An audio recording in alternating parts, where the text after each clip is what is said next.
पहले नासा, रूस और चीन और अब भारत। क्यों चांद को अपनी मुट्ठी में करना चाहती है पूरी दुनिया?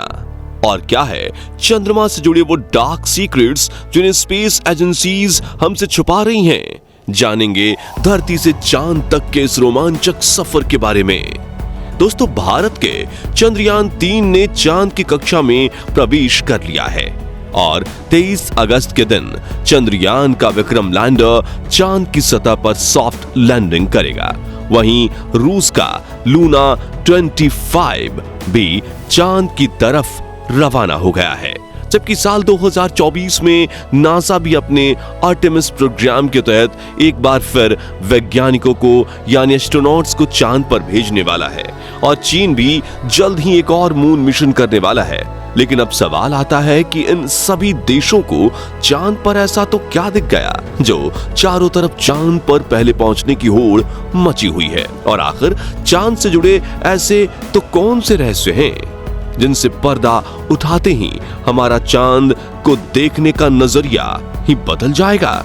जानिए पृथ्वी से चांद तक के इस रोमांचक सफर की कुछ खास बातें।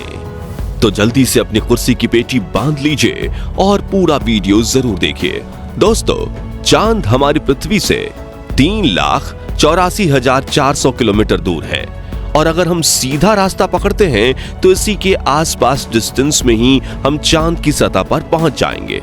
जबकि भारत के चंद्रयान 3 के रास्ते से हमें चांद पर पहुंचने में 42 दिन लगेंगे, क्योंकि चंद्रयान 3 ने चंद्रमा की तरफ जाने का अंडाकार रास्ता चुना है, जिसमें वो पहले पृथ्वी के चक्कर लगाकर चांद की एक लंबे रूट से बढ़ेगा और फिर चांद के भी चक्कर लगाकर लैंडिंग करेगा। हालांकि ये रास्ता काफी किफायती तो है, लेकिन इसमें हमें एस्ट्रोनॉट के लिए बहुत खाना, ऑक्सीजन और पानी की जरूरत पड़ेगी, जिसे स्टोर करने के लिए बड़ा स्पेसक्राफ्ट चाहिए होगा। और इस रास्ते से जाने पर 30 लाख किलोमीटर की दूरी तय करके हम काफी थक भी जाएंगे। इसलिए चलिए हम अमेरिका और रूस वाले सीधे रास्ते से ही चांद की तरफ चलते हैं और इस रास्ते से हमें चांद पर पहुंचने में 4 से 5 दिन लगेंगे। जब स्पेसक्राफ्ट का लैंडर आपको चांद पर उतारेगा तो बाहर आने के लिए आपको सबसे पहला अपना स्पेस सूट पहनना होगा, क्योंकि चांद पर काफी पतला वातावरण है और इसमें ऑक्सीजन मौजूद नहीं है। इसी वजह से सांस लेने के लिए आपको बंद स्पेस सूट के पीछे लगे ऑक्सीजन सिलेंडर का सहारा लेना होगा। स्पेस सूट पहनने के बाद जब आप चांद की सतह पर कदम रखेंगे तो खुद को काफी हल्का महसूस करेंगे। दरअसल चंद्रमा का गुरुत्वाकर्षण पृथ्वी से 6 गुना कम है, इसलिए अगर पृथ्वी पर आपका वजन 60 किलोग्राम है तो चांद पर यह सिर्फ 10 किलोग्राम ही हो जाएगा। इसी वजह से पहली बार चांद पर कदम रखते ही शुरुआत में आपका बैलेंस बिगड़ेगा और आप चलने के बजाय उछलते हुए नीचे भी गिर सकते हो। इसलिए चांद की सतह पर संभल कर कदम रखना जरूरी है। खैर, अब चांद की सतह की बात करें तो यहाँ पृथ्वी की तरह सीधे रास्ते नहीं बने हुए हैं, बल्कि चांद की सतह उबड़ खाबड़ है और यहाँ जगह जगह पर चट्टाने, पहाड़ और बड़े बड़े क्रैटर यानी गड्ढे हैं। चांद पर ये गड्ढे अरबों सालों से गिर रहे उल्कापिंडों की वजह से बने हैं और ये 1 सेंटीमीटर से लेकर 2500 किलोमीटर तक बड़े हैं। वहीं चांद की मिट्टी यानी कि लूनर सॉइल बिल्कुल ज्वालामुखी से निकलने वाली राख जितनी पतली है और इसका रंग भी पृथ्वी की मिट्टी से ज्यादा डार्क, बिल्कुल सीमेंट की तरह होता है। इस मिट्टी में खुरदरापन न होने की वजह से आप जैसे ही इस पर कदम रखेंगे आपके पैरों के निशान बन जाएंगे, जिस वजह से चांद पर सबसे पहले कदम रखने वाले एस्ट्रोनॉट नील आर्मस्ट्रॉन्ग और बल्ज एल्ड्रिन के पैरों के निशान आज भी मौजूद हैं। अब चांद की खूबसूरत जमीन देखने के बाद साथियों, आप अपनी नजरें जब ऊपर की तरफ करेंगे तो आपको हमारी पृथ्वी भी दिखाई देगी। जी हाँ, जैसे पृथ्वी पर चांद का उदय होता है वैसे ही चांद पर भी पृथ्वी का उदय होता है। बस फर्क इतना है कि पृथ्वी से देखने पर चांद काफी छोटा लगता है और चांद से देखने पर पृथ्वी बहुत बड़ी दिखाई देती है और यहाँ से धरती की खूबसूरती देखकर आप मंत्रमुग्ध हो जाओगे। अब अगर आप चांद के उत्तरी ध्रुव पर लैंड करोगे तो आपको अपने आसपास भूतकाल में फैले हुए स्पेस मिशन के स्पेसक्राफ्ट और सैटेलाइट के टुकड़ों के साथ प्लास्टिक बैग में भरा हुआ कूड़ा भी दिखेगा। ये कूड़ा नासा के उन 12 एस्ट्रोनॉट्स ने फेंका है जो चांद पर जा पाए। दरअसल इन बैग्स में इनका मलमूत्र और खाने के रैपर्स वगैरह का वेस्ट है। वहीं अगर आप चांद के दक्षिणी ध्रुव पर उस जगह उतरते हैं जहां 4 साल पहले चंद्रयान 2 क्रैश लैंड होकर गिरा था, तो वो आज भी आपको उतनी बुरी कंडीशन में नहीं मिलेगा, क्योंकि क्रैश लैंड होने के बाद ना तो वो बारिश और ना ही तूफानी बवंडर से रूबरू हुआ है। इसलिए अगर आप उसे अपने स्पेसक्राफ्ट में फिट करके पृथ्वी पर वापस ले आए तो उसे ठीक करके वापस भेजा जा सकता है।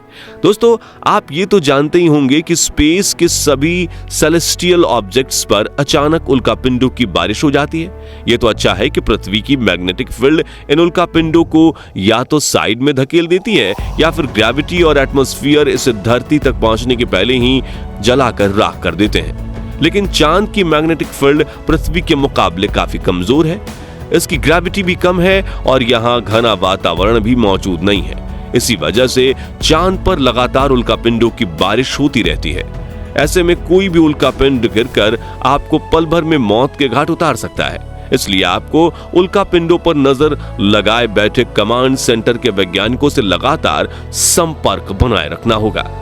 अब अगर आप सोच रहे हैं कि आप अपने किसी दोस्त या फिर लाइफ पार्टनर को चांद पर साथ लेकर जाकर गप्पे लड़ाते हुए अपने मून मिशन पर काम करें, तो आपको बता दें कि ऐसा मुमकिन नहीं है, क्योंकि चांद पर वातावरण ना होने की वजह से साउंड वेव ट्रैवल नहीं कर पाती। यानी कि अगर आप अपने साथी को कुछ बोलेंगे तो वो आपके होंठ हिलते हुए तो देखेगा, लेकिन आपकी आवाज नहीं सुन पाएगा। इतना ही नहीं, चांद पर आपको अपनी आवाज तक नहीं सुनाई देगी, मानो जैसे मोबाइल की तरह किसी ने आपको भी साइलेंट मोड पर डाल दिया है।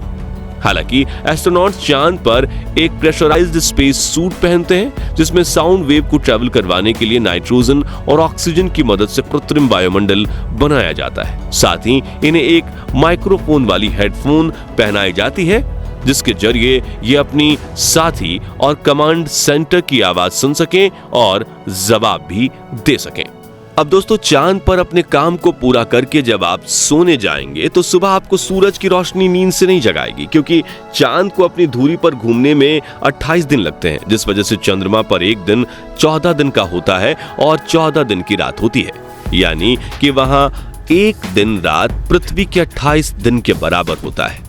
ऐसे में अगर आप दिन के समय चांद पर गए तो 24 घंटे ही आपके आसपास उजाला होगा और सोने व जागने के लिए आपको पृथ्वी के समय का इस्तेमाल करना होगा, क्योंकि आपका शरीर उसी तरह से काम कर पाएगा। बता दें कि अंतरिक्ष में गए सभी astronauts omega speedometer professional watch पहनते हैं, जिसमें वो रात का अलार्म लगाकर सोते हैं और सुबह अलार्म बजते ही उठ जाते हैं। साथियों, एक और बड़ी दिक्कत है कि रात के समय चांद का तापमान -130 डिग्री तक पहुंच जाता है, जबकि दिन के समय यही तापमान 120 डिग्री सेल्सियस तक बढ़ जाता है। वैज्ञानिकों द्वारा की गई खोज के मुताबिक चांद के हर हिस्से का तापमान अलग अलग होता है और इसमें से सबसे खतरनाक जगह पर चांद के दक्षिणी ध्रुव में मौजूदा डार्क साइड। आपको बता दें कि चांद के इस इलाके में काफी बड़े बड़े गड्ढे हैं और कई अरबों सालों से यहाँ सूरज की रोशनी नहीं पड़ी है। इसलिए इन क्रैटर्स का तापमान -230 डिग्री तक पहुंच जाता है। इतने कम तापमान में स्पेसक्राफ्ट के उपकरण काफी ठंडे पड़ जाते हैं और कुछ तो इस तापमान की मार झेल नहीं पाते। इसी वजह से दुनिया के किसी भी देश ने चांद के दक्षिणी ध्रुव में लैंडिंग नहीं की है और यही वजह है कि भारत अपने चंद्रयान 3 को वहां पर दिन के समय में ही उतारने वाला है, ताकि तापमान ज्यादा ठंडा ना रहे। और इस लैंडिंग के साथ हम दुनिया के वो पहले देश बन जाएंगे जिसने चांद के दक्षिणी ध्रुव पर फतेह हासिल की है। दोस्तों, चांद अपनी धुरी पर एक चक्कर लगाने में 28 दिन लेता है, वहीं इसे पृथ्वी का एक चक्कर लगाने में भी उतना ही समय लग जाता है। इसलिए हम चांद का सिर्फ एक हिस्सा आज तक देख पाए हैं और अगर आप चांद के पिछले हिस्से के अंधेरे वाले इलाके पर पहुंच गए तो आपके साथ काफी खौफनाक चीजें हो सकती हैं। बता दें कि चांद पर कई सालों से रिसर्च कर रहे कुछ वैज्ञानिकों का यह भी कहना है कि भूतकाल में वहां कोई एलियन सभ्यता बसी थी। और आज भी चांद के डार्क जोन में एलियन मौजूद हो सकते हैं। हालांकि आज तक किए गए सभी मून मिशन में हमें उनकी मौजूदगी का कोई पुख्ता सबूत नहीं मिल पाया है, लेकिन अब चांद के इस रोमांचक सफर को यहीं पूरा करके अपने स्पेसक्राफ्ट में बैठकर पृथ्वी पर वापस लौट आते हैं और ये जानने की कोशिश करते हैं कि वैज्ञानिकों को चांद में इतनी दिलचस्पी है क्यों। तो इसका मुख्य कारण यह है कि आज से 450 करोड़ साल पहले जब एक ग्रह पृथ्वी से आकर टकराया था, तब पृथ्वी का एक हिस्सा टूटकर धरती से 4 लाख किलोमीटर दूर चला गया और पृथ्वी की परिक्रमा करने लगा, जिसे हम चांद के नाम से जानते हैं। इसी वजह से इसके क्रस्ट में पृथ्वी की तरह ही कई महत्वपूर्ण खनिजों की मौजूदगी हो सकती है। वही चंद्रयान 2 ने चांद की सतह पर वाटर आइस और हाइड्रोक्लिल्स के रूप में पानी की खोज की है, जो इंसानों के जीवन के लिए काफी जरूरी है। इसके अलावा अंतरिक्ष में चांद ही पृथ्वी के सबसे करीब है, इसलिए भविष्य में वहां जाकर बसना हमारे लिए काफी किफायती साबित होगा। वहीं यहाँ पर हम एक लूनर स्टेशन भी बना सकते हैं। इन्हीं कारणों की वजह से सभी स्पेस एजेंसीज चांद में सबसे ज्यादा दिलचस्पी दिखाती हैं। तो दोस्तों, अगर भविष्य में मौका मिले तो क्या आप चांद पर जाकर बसना चाहेंगे या नहीं? कमेंट करके जरूर बताइए। और वीडियो जरूर पसंद आया होगा तो जल्दी से इसे लाइक और शेयर करके हमें सपोर्ट कीजिए। साथ ही जानकारी से भरपूर ऐसी रोमांचक वीडियोस देखते रहने के लिए हमारे चैनल को सब्सक्राइब और फेसबुक पेज को फॉलो जरूर करें। धन्यवाद।